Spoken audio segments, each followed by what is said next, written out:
Okay. My name is Sharita Napper. I am 34 years old and I was born and raised here in Anchorage, Alaska. I currently live in the Valley and what else? What is Valley? What do they do in the Valley? Nothing. We work and we go home. I mean, I like it because I have kids, so there's a lot of land. They can play outside, they can ride their bikes, there's bunnies and squirrels and, chickens down the street. So it's a good lifestyle for people that want to be ducked off, still have access to the city, but really just kind of focusing on building themselves and their families, things like that. Is that why they be racist towards me when I go out there? Sorry. Oh, shit. I said that. Oh, my God. I haven't experienced that, but,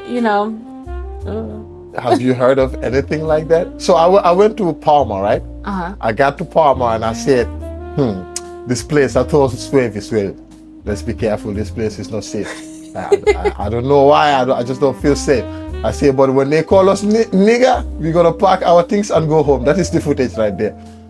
15 minutes later, they did say that. And, no way. But he said it in a way like that.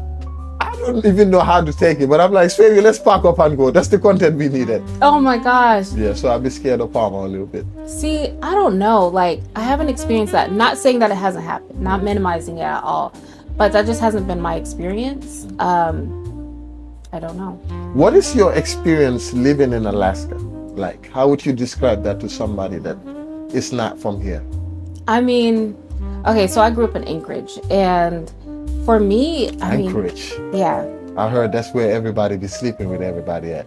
I mean, apparently that's what they do in Anchorage, but I live in the Valley, so that's y'all business. So everybody don't be... I don't know those people. I don't know. In the Valley? Yep. So you just smile your... I just smile and I go home. I mind my business. Hello? I come to Anchorage on the weekends, and then I go back home. So tell me like how it was you growing up in Anchorage. I mean, it was fun. It was a lot different than how Anchorage is today. Like you could go out. Like I grew up around my cousins. My cousins are my best friends. And so, we'd walk to the mall. We'd go hang out there. We'd go to the Royal, the skating rink, Skateland, and there's Royal Roller Rink. We'd go to the different schools and play. We'd go to the Boys and Girls Club. There are so many different things to do. I feel like it's completely different now. But it was fun, like growing up, being a teenager. I mean, that I feel like is the hardest part because growing up in Alaska, there's not a lot to do as a teen. Then we have like Club Millennium. Everybody used to go to Club Millennium. Were you here for that? No. No? Okay. Thank so God. That was fun. I mean, but I had, I was a teenager. I had a fake ID. So you had a fake ID? I don't know if I should say that on camera. It's good. It's past. No. It's past. I'm grown now. But I had a fake ID. So, the clubs were great, like the Anchor. And then there was, Road Runners down the street. Gosh, that was a time right there. Road Runners? Yeah. Like, what would be the craziest thing you could remember that happened during those days? Take us through there, man. This is the take us through there moment. Oh my gosh. Oh my God. Because I feel like people know one aspect of me, and then there's like the people know different, a different part of me. Okay, going out, it was always fun. It was always a time. There's crazy things that happen. I don't know. We can't skip through them. They have passed now. I haven't passed. The statute of limitation for them have passed. Okay. So just break it down. Take us through there. Okay, let me take you through there. How they say, yeah. Okay. So every night started off with pre-gaming. I feel like everybody does that. Which one do y'all drink? The Jack Daniel, the Hennessy, or the other one? Oh my gosh. Because Scott water wasn't created there. No. Okay. Hennessy meant we were probably going to fight somebody. I don't know why. That's why I don't drink dark liquor now. But we were like really into Bacardi, or what was that? Smirnoff. Oh my gosh. I can't even do that now. Whoa. Yeah.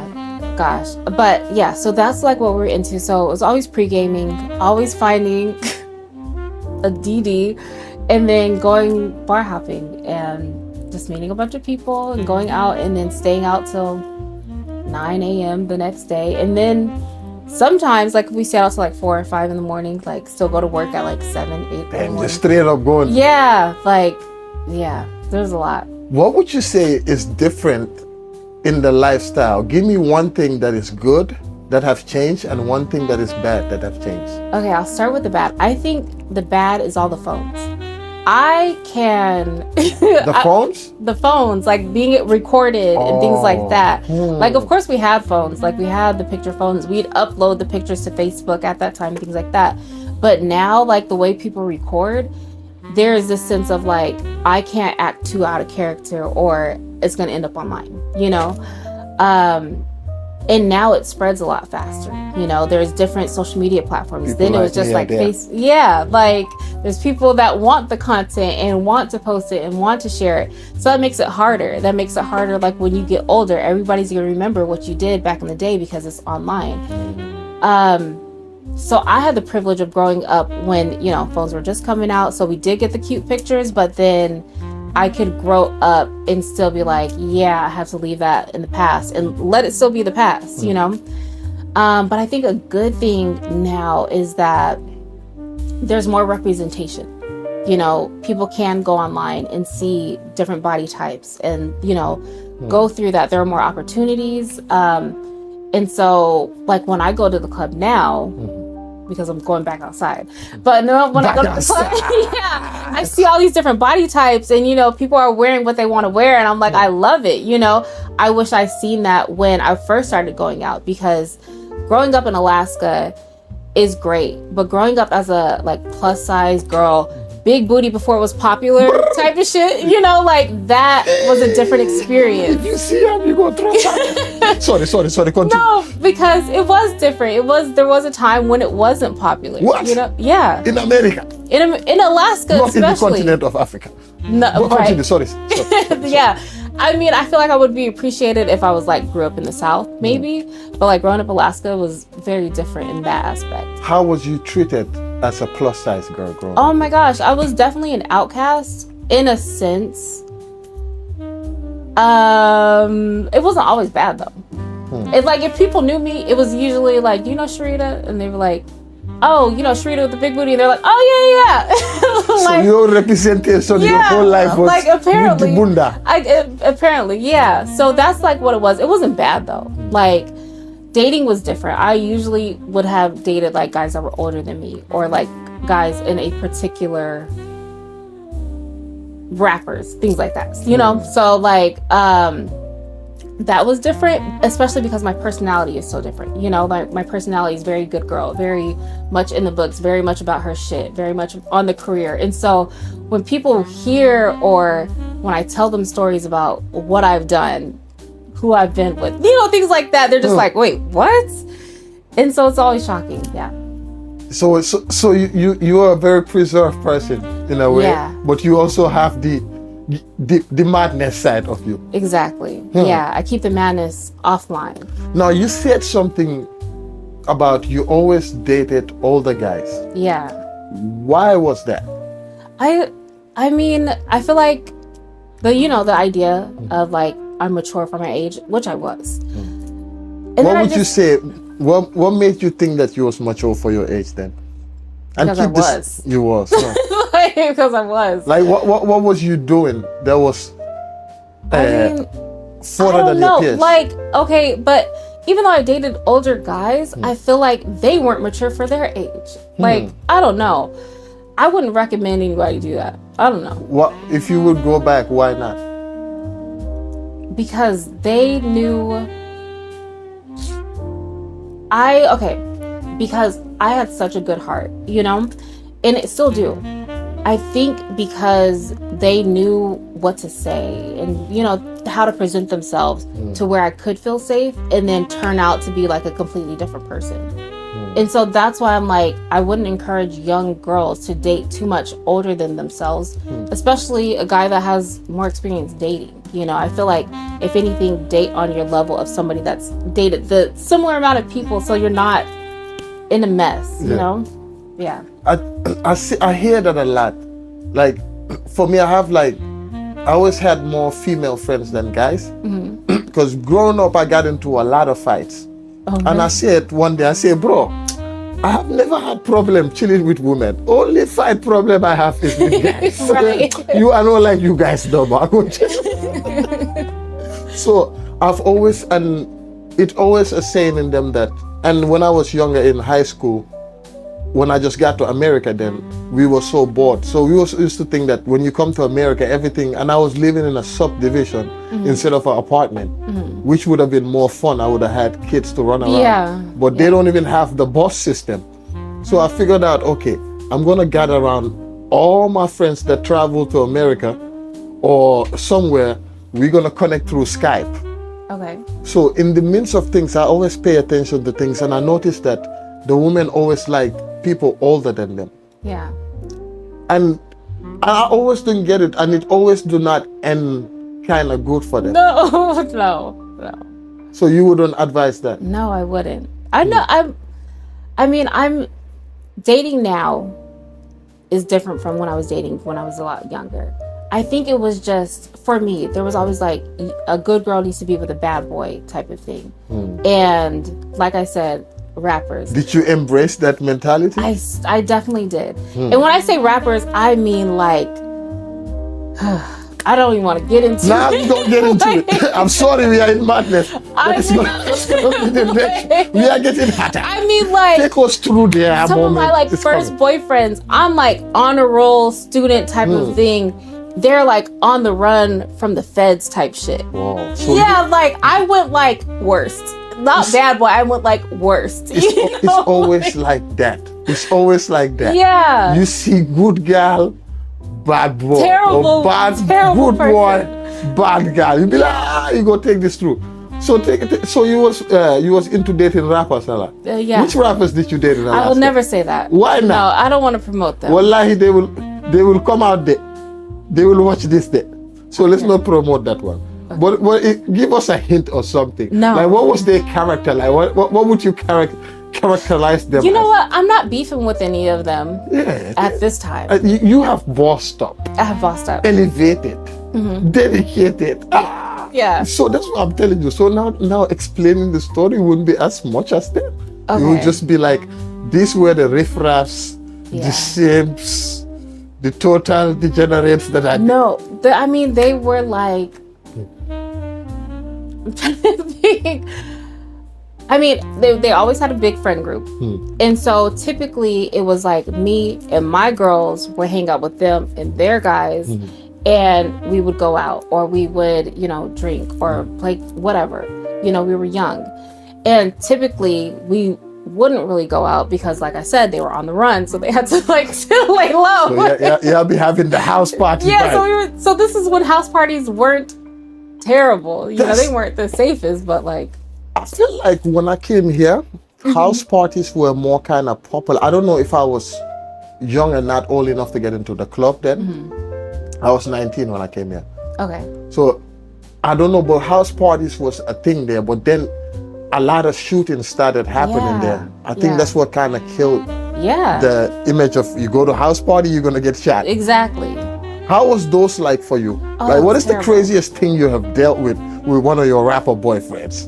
Man. One of those simps. Fuck them. I'm not, like, I don't know. I just feel like they would get too crazy. Like, they just didn't want me to leave. Like, if things aren't working out, let's break up, None of that shit was ever normal. What is the craziest thing one of them simps ever did?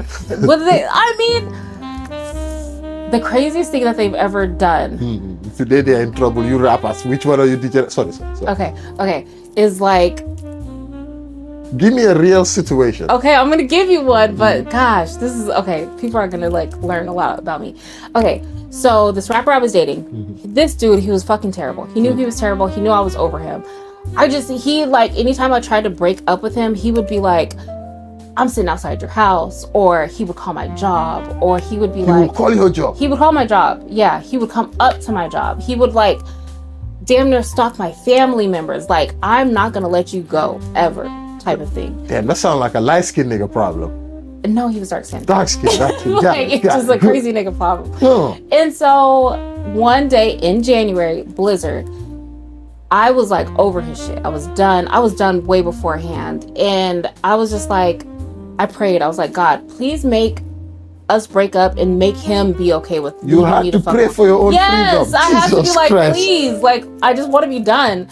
And he's driving my car. He wouldn't he actually wanted me to go to the studio with him. So I don't be going to studios. Which studio? What studio was going on that time? The studio ain't shit. He basically, he was a rapper. Just a closet. He just wanted to, let's go chill at the studio. No, I want to go to my home. And he didn't want me to go home. He wanted to come up with a bad bitch. Yeah, come to the studio with me. No. Anyways, he gets in my car. He took my keys from me, so I couldn't leave. What? Yeah. So when he gets back in the car, he's driving. I'm like, take me home. Actually, get out of my car, And it just becomes this big ass ordeal.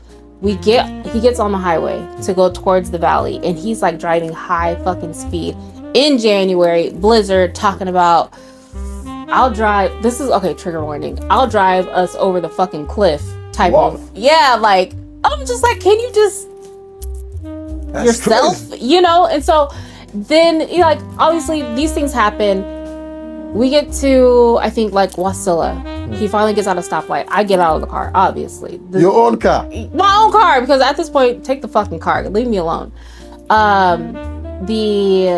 I stop at a gas station. The people, I'm like, they see me. It was bad. Anyways, they call the police. The police come. I'm not saying shit because even though he did all of these terrible things and he was this terrible person, there was still that culture of don't get the police involved. No snitching. This bitch gets the police involved talking about she hit me first, and the police are talking about, oh, well, we could take her to jail. He was snitching. I was going to ask you. Yes. This is a common thing for rappers. Oh my God. It's a common thing. Yeah. Such a bitch. Anyways, sorry. He's a simp. Yeah. So they allow him to take my car. Whoa. They told me I can't contact him for the rest of the took my fucking car. Anyways, I knew people out there already, so they came and picked me up. I got my car the next day. But he knew it got so bad, he actually left me the fuck alone. So, yeah. That's how you got it. Wow. Yeah. So was he a good rapper? No, he's still struggling. Shit. Yeah. He's still struggling to be a God. Yeah. He's still with us here struggling. Yeah. Damn. Have his music ever got anywhere? I don't think so. See, here's what I think. Would you consider him top 5? No, I don't think he would consider himself top 5. Yeah, it's not important. See, now you're getting juicy gossip out of me. Anyways, but yeah, I don't think he would consider himself top 5.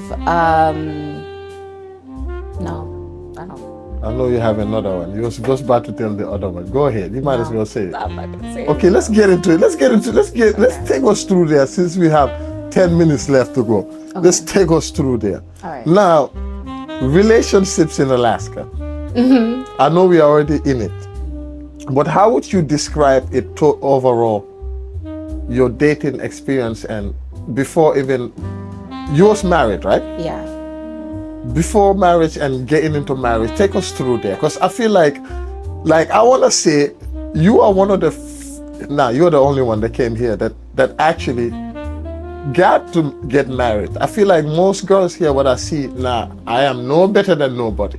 If anything, I'm the biggest idiot of idiots here, according to some of the people online. Okay. Okay. So we know that one. Okay. But majority of the things I see, girls, I see a lot of kids, but no marriage. So take us through your before marriage, in the marriage, and what happened on the marriage, and exit us in the marriage. Okay. So that relationship that I just spoke about went on for years, off and on for years. And then eventually once it ended, I was just like, I need to just be out there. I just need to date different people and then, whatever. There is some truth in I saw one of your videos and she was talking about the different type of men that come up here. There are a lot of people that are new to Alaska or military men, things like that. Oh, since you had that, let's take a quick take us through there. Give me your type of men in Alaska.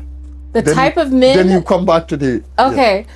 I don't. So okay, your last guess. I think she was pretty close to being spot on. There are men that grew up, born and raised in Alaska. So give me the number one. Starting from the top to go. Wallahi, if this group of people come first again, it will be a problem. Well, be a problem? Yeah, this group. No. Okay. I'm just saying this group. They always come first in my list. This group of people. But give me your list. Okay, so there was born and raised in Alaska. I was born and raised in Alaska. Okay, so those are number one. Yeah. Okay. Okay. Today they didn't make first. Good. Okay. Right. So then there is. Okay, so what is the ranking again? Is it ranking good or bad, or is it just ranking different types of men? The different type of. Okay. So born and raised. Start from bad to better. Oh, bad. Yeah. Oh, hold on. Okay. They might make it. Okay, I think honestly they might rightfully own their position. Oh God, oh gosh. Okay, I think bad is military. They never fail. They never fail. I almost thought they was gonna fail today. They never fail. No, they never fail. They always hold them. I was like, damn. They didn't make the list today. No. Then they are like, hold on. All right, number one. They always have number one. They're like Ronaldo. They always number one. Yeah. Continue. Military men. Military men. I mean, I've heard so many different stories. I've had so many different experiences. They be having whole lives in different states. So military. Number two. Okay, worst. Oh my gosh, this is so bad. It's good. Okay, I'm thinking. I think. I don't know. Okay, because there's really not that many different types. They are so bad. It's like they are competing on levels of who's better than who. Okay, so gosh. Military number one. They never fail. Okay, I'm gonna break it down to three. I feel like there's men that were out of state, moved up here, born and raised in military. There's obviously different career fields. Characteristics of military is there. Yes, yeah. Okay, so military being like the worst dating experiences. The second would be born and raised in Alaska. Because there's so much history. There's know everybody knows everybody. Small especially place. It's so small, yeah. And I'm the type of person, I don't like people knowing my business. And so I also don't want to know their business. I think that the best is people that came to Alaska because there's an opportunity for them to have had a life before. And they also don't know, like I said, I don't like people knowing my business. They don't know about my past too much unless I bring it up, you know? And so, yeah, that's how I would rank it. So those are the threes for you? Yeah. Yeah. So the drug dealers, they didn't make the list? Or you haven't dealt with those? I feel like most of the drug dealers are the outer staters. They are the criminals. Sure. Yeah.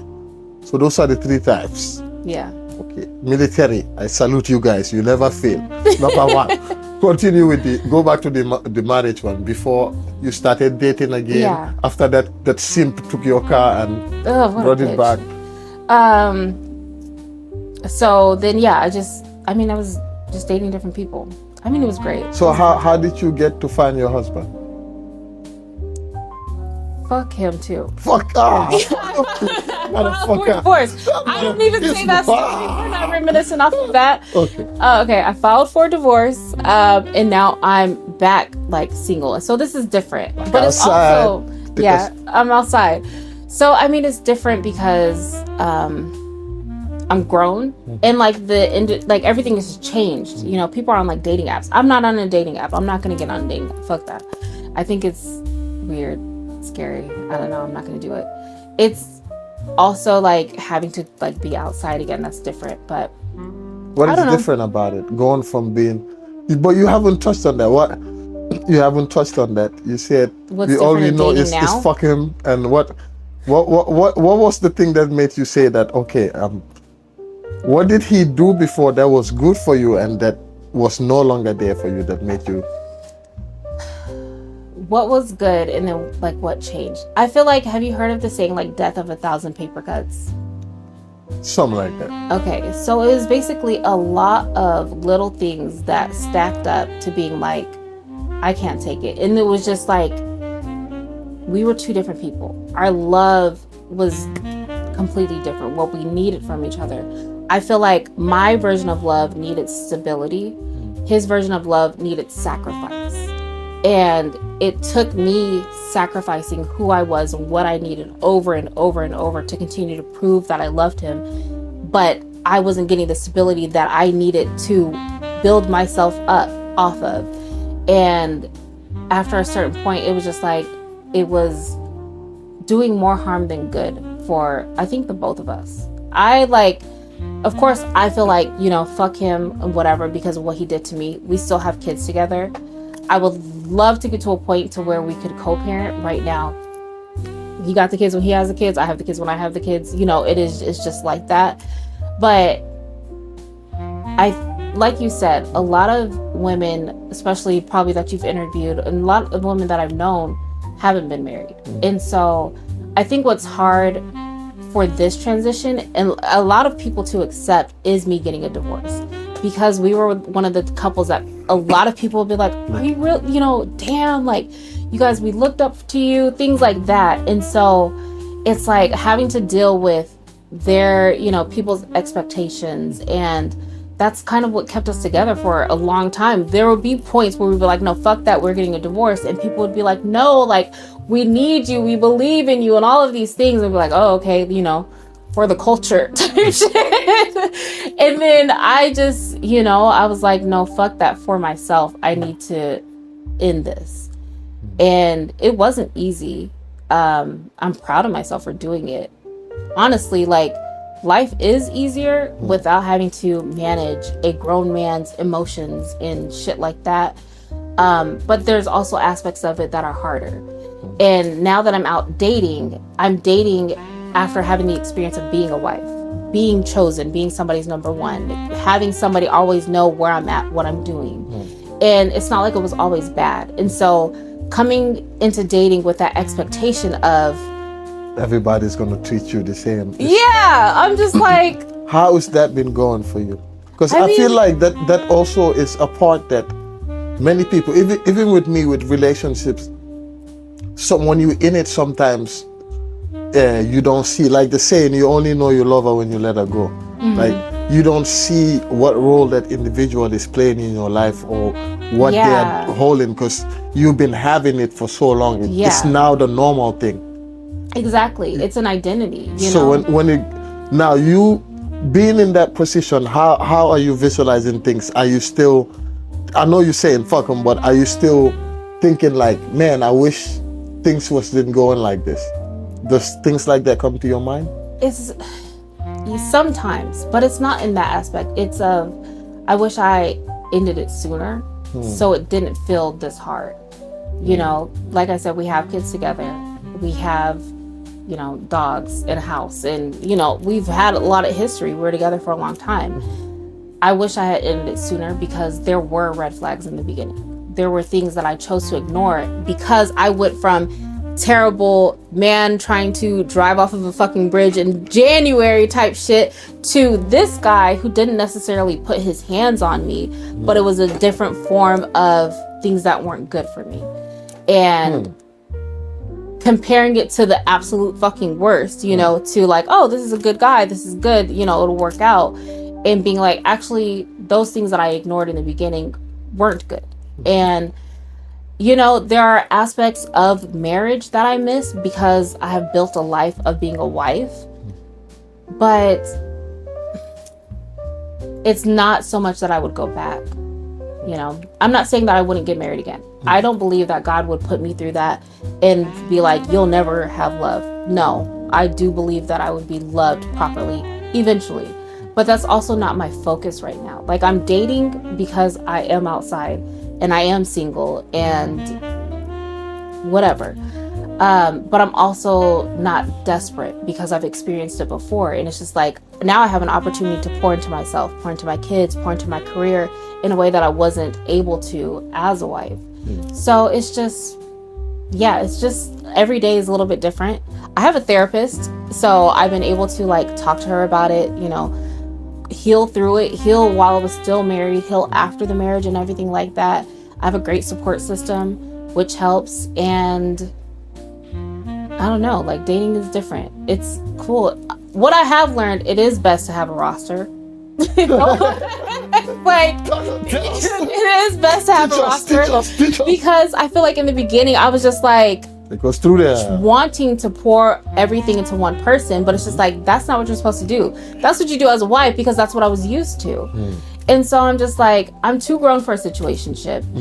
I'm too, I don't like things being casual. I'm not a casual person.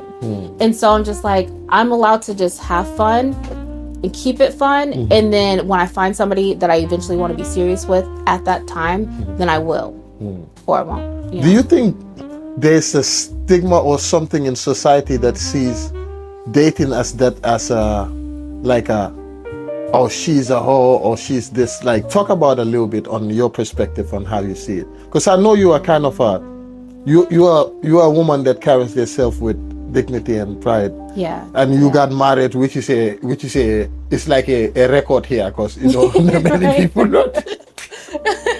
They reach up. So talk about that a little bit. Okay. I mean, when I was younger, I was so worried about being viewed a certain way. I think now as an adult, I don't give a fuck. Like, I'm just like, I'm going to do whatever I want with whoever I want, whenever I want, because I can. I'm grown and I'm not so worried about people's judgment. I think, when you're younger, it's important to protect yourself and do all of these things. There's also that stigma and shame that people have around women doing whatever they want to do. But I think it just comes with being a woman. I'm also a mother, so learning that you're going to be judged no matter how you parent your children. It's like, okay, damned if I do, damned if I don't. Also with dating, damned if I do, damned if I don't, so I don't give a damn. Like, it's more empowering. Do whatever you want to do. Definitely. Talk about a little bit about dating with kids. How does guys see you mostly, or how does that relationship goes? Nobody meets my kids. Like, unless I were to be serious with somebody, I don't even want people to know where I live. Like, I'll come to Anchorage, I'll meet you, whatever, just because, I have girls. And so that's different for me. But as far as like when I first filed for divorce and, going through all of that, I'm just like, damn, I have 3 kids, like that's a lot. Men do not fucking care. Like, it's crazy. They're just like, oh, okay, like on to the next part of the conversation. Because a lot of the times I'm going to be dating somebody that also has kids. I'm going to be talking to somebody that has that lived experience. And if they don't, then I'm not interested, because I personally don't want to have any more kids. And so in my mind, I only want to date a guy that has kids, because he's already experienced that. He's, gone through that stage with somebody else. I've done it with somebody else. Now I just want to focus on the fun part, on a just like pouring into each other type of thing. So right now, my kids haven't met anybody that I've talked to. And I'll keep it that way until I find like, okay, I want to take things a little bit further, How long has it been since you've been divorced? Okay, I'm not officially divorced. I filed for divorce in March. It's just a long process. Okay. Yeah. But you guys are separated? Yeah, we've been separated since December. I filed for divorce in March. I would have done it sooner, but I was waiting till I got an attorney. So yeah, we haven't been together. Talk about a little bit about, I know most people I talk to is about, you're a woman of character. Talk about your profession, or what do you do in, like, I know you're into fashion. You don't came into a whole wave in there. So I know the light ain't helping the vision a little bit, but they will see it later. Yeah, so okay, professionally, I'm a project manager for a telecommunications company. And like, people that know me know I'm about my business, know I'm about my money, know I'm like that type of person.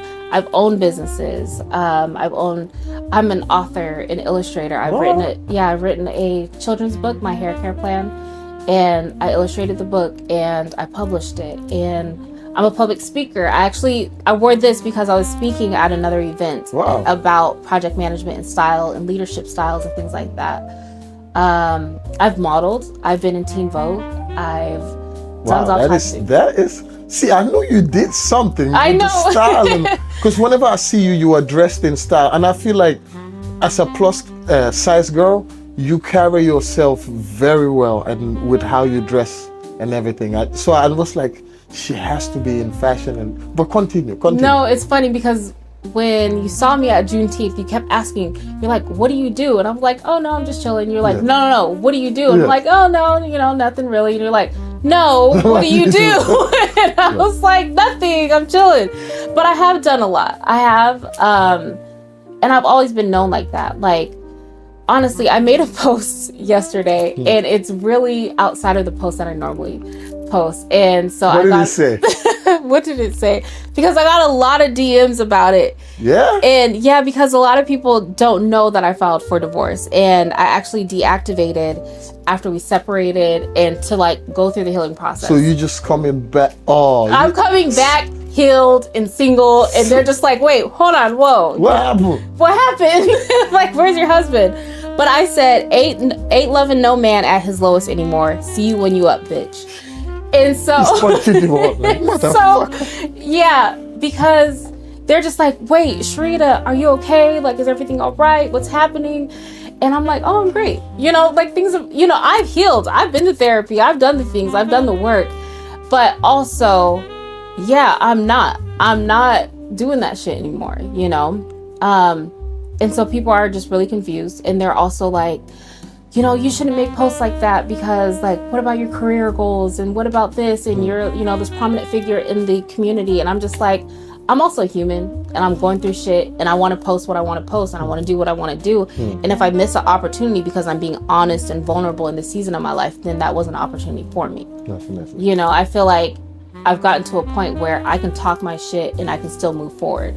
Like, I can speak at an event earlier today, and then I can come here and talk about these ain't shit ass niggas that I fucked with in the past, right? And then I can go home in the valley and go live my life. Live your life. Yeah. Now, with that being said, now the DMs are flooded. They are coming in. Applications are coming in. So now let me make it easy for them. So some can eliminate themselves. What type of guy is your interest?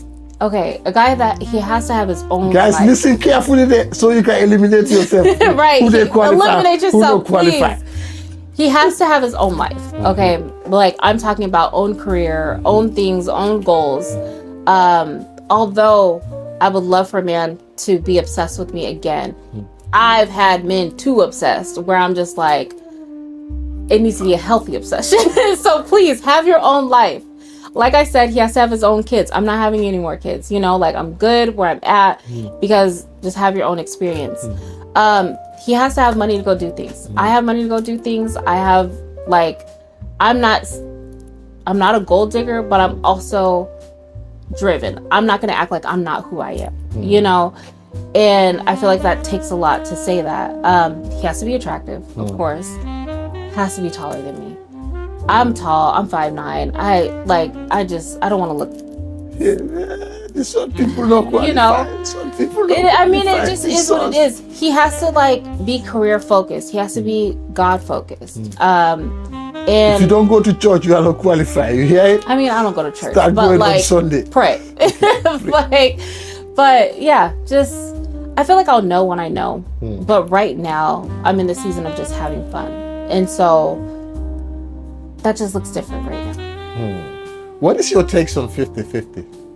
Fuck that. Yeah? I feel like if any man lives with a woman, he's benefiting more than the woman. And so I don't see the benefit to a woman to go 50-50. How breakers, give us some characteristics of how the man is benefiting more than the woman. Okay, naturally, women are raised differently than men. So we do the caretaking a lot differently. We take care of the kids differently. We take care of our home differently, more involved. We see the things that aren't necessarily getting put on the list. There's men that are probably like wondering, like, oh man, we never run out of paper towels because they never have to replace it. They never, like, we always have juice because they never go to the store. Our kids are always put together because they never have to do that. And there's so many, like, silent burdens that women have to carry that 50-50 does not ever benefit the woman. And, like, I've talked to different women, especially as I've been telling them I'm going through a divorce, and I'm just like, here's my experience. And then they tell me their experience. Even women that are happily married, the man still benefits more, whether it's in their career, whether it's in the bedroom, whether it's, just in the house. I haven't seen an an experience where the woman benefited more or equally. It's always the man one. Okay, so now there's a thing saying like, even this song, spend that shit. Spend that shit. Right. So now woman is coming in the mentality of, okay, what if the guy says, what are you coming to offer? Nothing. He just have to bring everything. Yeah. So guys, you hear that? If you don't have money, hide your face. Yep. Hide your face. Yeah, I think it's important because I have my own money. You know, like I have money, and so if you can't meet me where I'm at, then what are we talking about? You know? Yeah. No, I've been hearing it a lot. My first interview said, "Fuck no" to 50-50. Yeah. The second one said, they're down for 50-50. And I think and the third one said, I didn't kind of grasp a lot on that, because she kind of said she's with it but not with it, because she's kind of, some days she's giving 20%, some days she's giving 60%. Okay, and from what I'm understanding from this is independent women find it harder to stay in a relationship. Would you agree to that? I think it's possible, just because if a woman doesn't need you financially or for whatever, a woman doesn't need a man, period, you have to depend on who the man's character is. And if they have a fucked up character, then why stay in a relationship with them? And yeah, I don't know if it's harder, but I think it is what it is. I think it's harder for men. To be with an independent woman, because he does have to show up correctly. Yeah. I think that's another thing. That's another thing that affects a lot. Yeah. I've been seeing that. Because I pay attention to, like, when I do the interviews, I try to remember. I haven't sat down to watch all of them, because as I'm doing it, I have to go off what you are giving me, and I've been putting together little data and information of overall on what I see. That might not be right on sometimes what I see. Like on TikTok, they are going crazy right now with the girl that said everybody's fucking everybody. I've seen that. It's not true. But what the villages, somebody said, and he got almost 150 likes. Oh my God. He said, no, not Anchorage. That is in the village, and people are agreeing with it. Oh. What is your political views, if you want to talk about it? You don't have to, but what is your political views locally? Are you familiar with any other politicians? Yeah, I mean, familiar-ish. I'm not like really into it. What about women going disappearing in Alaska? That's terrible. Yeah, Do you think drugs and substance are the reason why those are happening? Because I feel like that's something that we don't talk about very much. I think it can be related. Yeah. You know, we live in a beautiful state, but there are a lot of flaws that we have here.